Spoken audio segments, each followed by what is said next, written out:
दिवसेंदिवस पर्यावरणाचे स्वास्थ्य ढासळत आहे। संपूर्ण जगभरात अनेक पर्यावरणीय समस्या उद्भवत आहेत, जसे वायू, ध्वनी, जल यांसारख्या समस्यांना निपटण्यासाठी माणूस दररोज कुठली ना कुठली शक्कल लढवत आहेत। यातील एक समस्या म्हणजे जलप्रदूषण ही होय। जलप्रदूषण सामान्यतः कारखान्यातील दूषित पाणी नदीत सोडल्याने होते असा आपला प्राथमिक अंदाज आहे। मात्र त्याचसोबत अनेक इतरही कारणे आहेत जी जलप्रदूषणाला कारणीभूत ठरतात। त्याचप्रमाणे आणखी एक समस्या जिने जलप्रदूषण होते ती म्हणजे प्लास्टर ऑफ पॅरिसच्या मूर्तीमुळे जलप्रदूषण होते।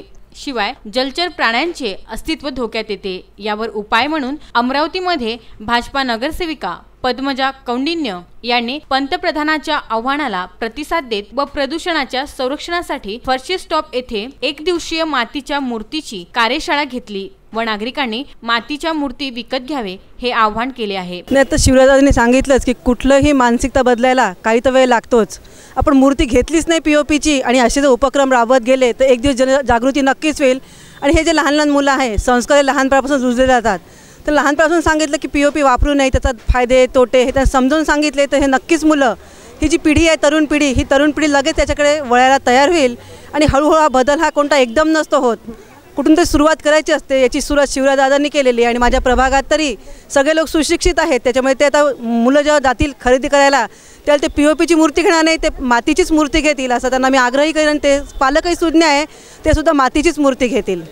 त्यांना गणपतीच्या हार्दिक शुभेच्छा देईन आणि पीओपीची मूर्ती वापरू नका आणि मातीचीच गणपतीचीच मूर्ती वापरा हा आग्रह करीन आणि ते सगळं ऐकतीलही, कारण त्यांची मी सून आणि कन्या दोन्ही पण आहे, कारण माझा माहेरही याच प्रभागात आहे आणि सासरही याच प्रभागात आहे।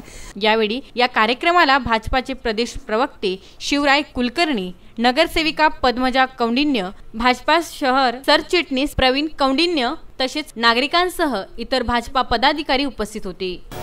भारताचे पंतप्रधान माननीय नरेंद्रभाई मोदी यांनी पंतप्रधान पदाची सूत्र हातात घेतल्यानंतर आपल्या मन की बात कार्यक्रमामधून महाराष्ट्रातला आणि देशातला गणेशोत्सव हा पर्यावरणपूरक व्हावा असं आवाहन नरेंद्रभाई मोदी यांनी केलं होतं।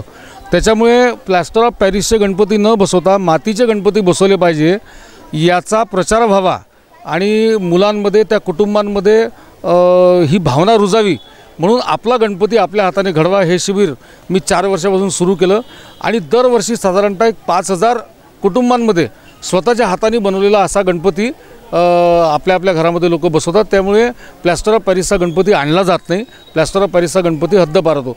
आम्ही 2-3 प्रकारे अभियान चालवतो की एक वेळा या शिबिरात मुलगा येऊन गेला की तो भविष्यामध्ये कधीच प्लास्टर ऑफ पॅरिसचा गणपती आणत नाही। बाजारात गेल्यावर तो मातीची मूर्ती मागतो, हा एक क्रमांक 1। आणि क्रमांक 2 याच्यामुळे आमच्या इथे जे परंपरागत मूर्तीचा व्यवसाय करणारे, मातीचा व्यवसाय करणारे जे आमचे कुंभार बांधव होते त्यांच्या व्यवसायाला पुन्हा चालना मिळाली। गेल्या वर्षी आमच्या या सगळ्या उपक्रमाच्या माध्यमातून अमरावती शहरामध्ये जवळजवळ 2 लाख मातीच्या मूर्त्या उपलब्ध होत्या नव्याने आणि म्हणून हळूहळू अनेक मूर्तिकार प्लास्टर ऑफ पॅरिस सोडून मातीच्या मूर्तीकडे वळायला लागले। पीओपीचा प्लास्टर ऑफ पॅरिसचा गणपती बसू नये आणि मातीचा गणपती बसवावा एवढा एकमात्र उद्देश या शिबिराच्या मागे आहे। BC news bureau Amravati.